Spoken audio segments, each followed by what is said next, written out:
भारत के तमाम इलाकों पर शुष्क मौसम लगातार बना हुआ है। बारिश की उम्मीदें सिर्फ कुछ राज्यों में नज़र आ रही हैं।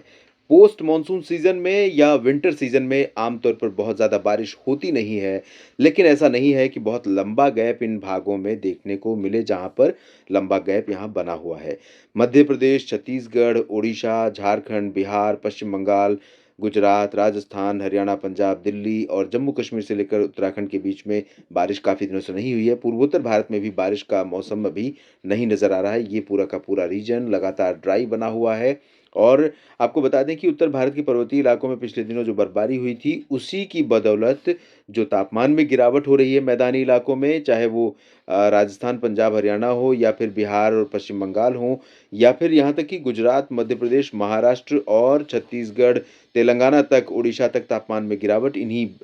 हवाओं के चलते हो रही है, जो पहाड़ों से बर्फ की ठंडक लेकर अपने साथ आगे बढ़ती हैं। लेकिन बहुत हैवी स्नोफॉल फिलहाल नहीं हुआ है। हैवी स्नोफॉल की संभावना के लिए अभी फिलहाल संकेत भी नहीं मिल रहे हैं। बात अगर करें पश्चिम बंगाल में बंगाल की खाड़ी पर बनने वाले मौसमी सिस्टमों की, तो इसी के चलते यहाँ पर दक्षिणी प्रायद्वीपीय क्षेत्रों में कुछ स्थानों पर आज बारिश होने की संभावनाएँ हैं, जिसमें तटीय आंध्र प्रदेश और तमिलनाडु के तमाम तटीय इलाकों में बारिश हो सकती है। तमिलनाडु के तटीय इलाकों में इंक्लूडिंग चेन्नई, पुदुचेरी, पंबन, इन भागों में कुछ स्थानों पर मध्यम वर्षा हो सकती है। बाकी इंटीरियर तमिलनाडु और कर्नाटक, केरल, इन भागों में लाइट रेन होने के चांसेस हैं।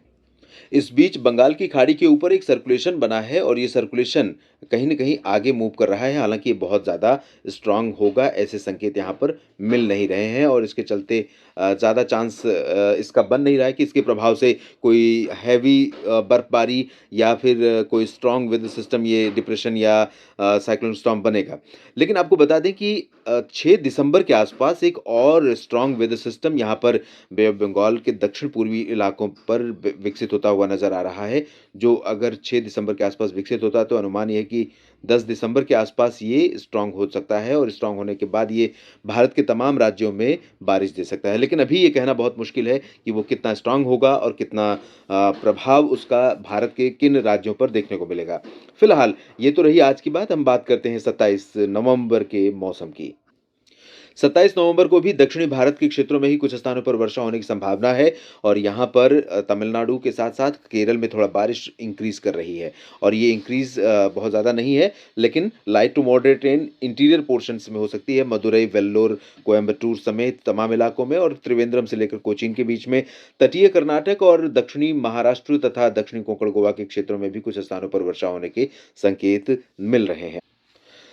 दक्षिण भारत के बाकी हिस्सों में यानी तेलंगाना और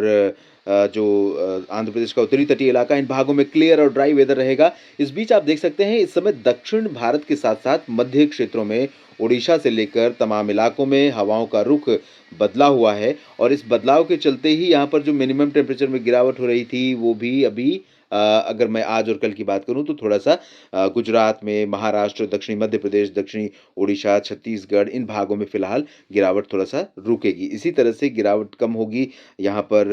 पूर्वी भारत के क्षेत्रों में, बिहार और पश्चिम बंगाल के क्षेत्रों में, झारखंड के भागों में, पूर्वोत्तर भारत में एज़ यूजुअल वेदर बना रहेगा। उत्तर प्रदेश, राजस्थान की ज़्यादातर जगहों पर, हरियाणा, पंजाब और दिल्ली में ज़्यादातर हिस्सों में तापमान में गिरावट का क्रम बना रहेगा, क्योंकि उत्तरी हवाओं का असर लगातार जारी रहेगा। इधर कश्मीर, हिमाचल और उत्तराखंड, लद्दाख, गिलगित-बाल्टिस्तान, मुज़फ़्फ़राबाद, इन भागों में क्लियर और ड्राई वेदर बना रहेगा। मिनिमम टेम्परेचर लगातार यहाँ पर ड्रॉप हो रहे हैं, चाहे वो श्रीनगर हो या शिमला हो या धर्मशाला, चंबा, ऊना, इन सभी भागों में तापमान में गिरावट होगी। लेकिन अच्छी स्नोफॉल के लिए अभी इंतज़ार खत्म नहीं हुआ है। ये तो रही बात 27 नवंबर की और आपको याद होगा पहले भी मैंने कहा था कि इस समय ऐसा नहीं है कि डब्ल्यूडी नहीं आ रहे हैं, लेकिन भारत के काफ़ी ऊपर से होकर गुज़र रहे हैं, जिसके चलते भारत के भागों पर बारिश नहीं हो रही है। जबकि ऊपरी इलाकों में आप देखिए यहाँ पर तजाकिस्तान, कज़ाकिस्तान और आस-पास के इलाकों में बारिश लगातार डब्ल्यूडी के प्रभाव से हो रही है और ये बादल वही हैं जो डब्ल्यूडी के रूप में यहाँ पर डेवलप होते हैं और आगे बढ़ते हैं और इन्हीं के चलते बारिश होती है और ये आमतौर पर ये ट्रैक जो होता है हायर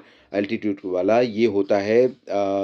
सर्दियाँ खत्म होने के बाद अप्रैल, मई से लेकर उसके बाद अक्टूबर के बीच में। लेकिन उसके बाद इनका ट्रैक थोड़ा-सा नीचे होने लगता है और इसी वजह से जो भारत के इलाके हैं, इन भागों में बारिश की गतिविधियाँ ज़्यादा होने लगती हैं और स्नोफॉल भी यहाँ देखने को मिलती है। लेकिन फिलहाल अभी अगले कुछ दिनों तक ये यहाँ पर रहेगा और इसी वजह से उत्तर भारत में 28 नवंबर को भी क्लियर वेदर रहेगा कश्मीर, हिमाचल और उत्तराखंड में, लद्दाख में, गिलगित-बाल्टिस्तान, मुज़फ़्फ़राबाद में और पंजाब, हरियाणा, दिल्ली, राजस्थान के क्षेत्रों में तथा उत्तर प्रदेश के भागों में उत्तर दिशा की हवाओं का असर रहेगा। चुरू, हिसार और आसपास के इलाकों में, साथ ही साथ राष्ट्रीय राजधानी दिल्ली, जयपुर, आगरा, मथुरा,